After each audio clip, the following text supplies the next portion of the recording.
ఏమంటాడు రేవంత్ రెడ్డి, ఎలక్షన్లకు మునుపు మీరు కూర్చోర్రా నాయన, ఇంకా కనబడతలేరట, కూర్చోర్రా భయ్ దండం పెడతా. ఎలక్షన్లకు మునుపు ఇదే రేవంత్ రెడ్డి ఏం చెప్పిండు, అన్ని పనులు చేస్తా, 100 రోజులలోనే చేస్తా, పిల్లగాళ్ళకు స్కూటీలు ఇస్తా, 5 లక్షల విద్యా భరోసా కార్డు ఇస్తా, రైతులకు 15,000 ఇస్తా, ముసలోళ్లకు 4,000 పెన్షన్లు ఇస్తా, అత్తకు 4,000, కోడలకు 2,500 ఇస్తా, అన్ని 100 రోజుల్లోనే చేస్తా అని డైలాగులు కొట్టిండు.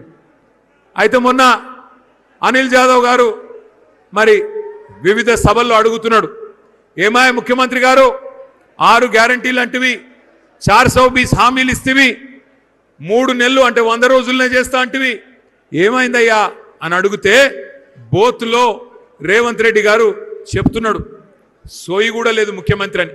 ఏమంటున్నాడు, 100 రోజుల్లోనే ఎంత కండలు తిరిగిన పైల్వాన్ అయినా 100 రోజుల్లోనే పిల్లలు పుట్టిస్తాడా? ఒక ముఖ్యమంత్రి నోట్లకెళ్ళి వచ్చే మాట నేను ఇది మనకు తెలియదా? పిల్లలు 3 నెలలకు పుట్టారని మనకు తెలియదా?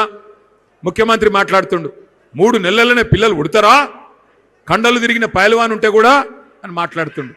నేను అడుగుతున్నా రేవంత్ రెడ్డి, 3 నెలల పిల్లలు పుట్టారు మాకు కూడా ఎరికే, కానీ 3 నెలలు కాదు మరి 30 నెలల పుట్టకపోతే నిన్నేమనాలరా? ఏమనాలే? 30 నెలలు అయిపోయింది కదా, సగం టైం అయిపోయింది కదా. ఇవాళ రేపు మా పిల్లలు మా బోతులో హుషారున్నారు పిల్లలు. ట్రైలర్ చూడంగానే చెప్తారు సినిమా హిట్టా ఫట్టా, ట్రైలర్ చూసి చెప్తారు సినిమా హిట్టా ఫట్టా. అన్నం ఉడికిందా లేదా తెలుసుకునేందుకు ఒక చిన్న మెతుకు చాలు మా వాళ్ళకు హుషారు. మరి నీదేమో సినిమా ఇంటర్వెల్ దాకా అయ్యేపాయే, ఒడిచిపోయింది సినిమా, 50% అయిపోయింది. అందరికి అర్థమైపోయింది, కాంగ్రెస్ కేల్ ఖతం, దుకాణం బంద్, అందరికి అర్థమైపోయింది.